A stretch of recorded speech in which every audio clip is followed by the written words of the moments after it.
Hey, I am getting ready to put my makeup on. And I thought I'd do a little tutorial. First thing that I do is I put on face primer. Love face primer. It does have a 15 SPF, just FYI. But it makes an unbelievable difference in how your makeup lays, primes the skin so that the makeup stays on all day. Then I put primer on my lids, okay?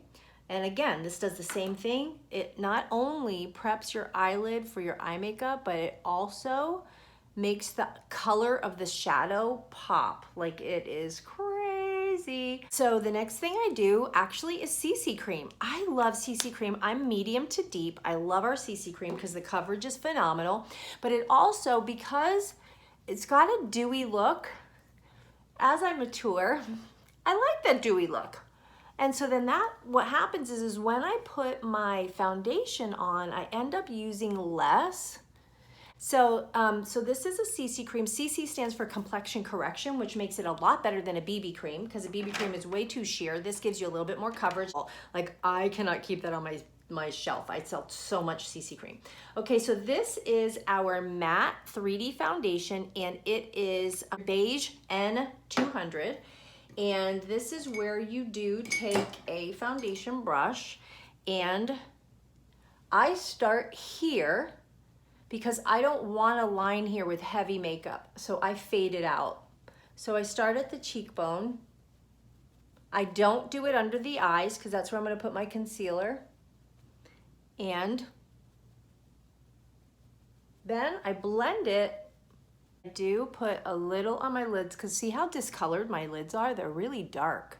So I put like a little dab will do ya, because I don't want creasing. I just put that primer there. I'm gonna do my eyeshadow, and then I'm gonna come back and I'm gonna show you how I do the highlighting and contouring. Okay, so the other thing I wanted to point out is that your foundation is going to look better, go on better when you wash your brushes. Do not go a long time without washing your foundation brush. So here is a concealer and our under eye corrector. Absolutely incredible. Love them both mixed. Now, I do use the light beige concealer right here to create more of a highlight contour contrast when I do my contouring. So I do a little bit there. Then I take a little bit of it and I squish it on to my hand so that I can mix it with the under eye corrector. The under eye corrector for me, I can't use by itself because it's very orange and I have a lot of yellow in my skin and olive in my skin already.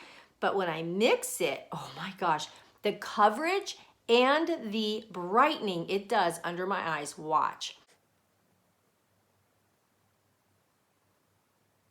This is called the triangle of light.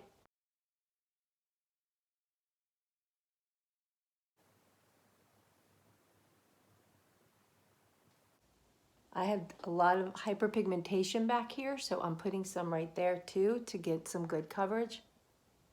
Making sure that I get it along my nose really well, because if you only put it right under your eye, it actually makes that puffy if you just leave your concealer right here where it tends to be darker, because if you lighten an area, it brings it forward. If you only lighten this, it's going to make this puffy because this part isn't light, so it actually only brings the puffy part out. But when you bring it down, it's not as puffy, right? Okay, so I have it on.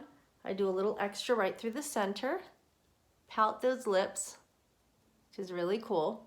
Then I take this and I create from the mouth to the ear a lightener, because I'm going to do contouring, and so I want to create even a more dramatic contour by doing that. Now I go to my foundation brush .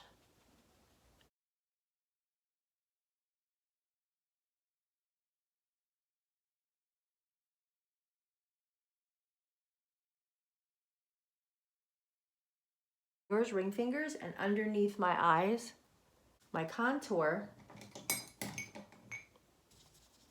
I love our Latte. And do it right here, and see how this is creating a lot more of a recessed. If you go too far down, you sink this in because you darken an area, you do the opposite, right? It recesses. When you lighten, it brings it forward. So when you recess back this part right here, you get a nice contour.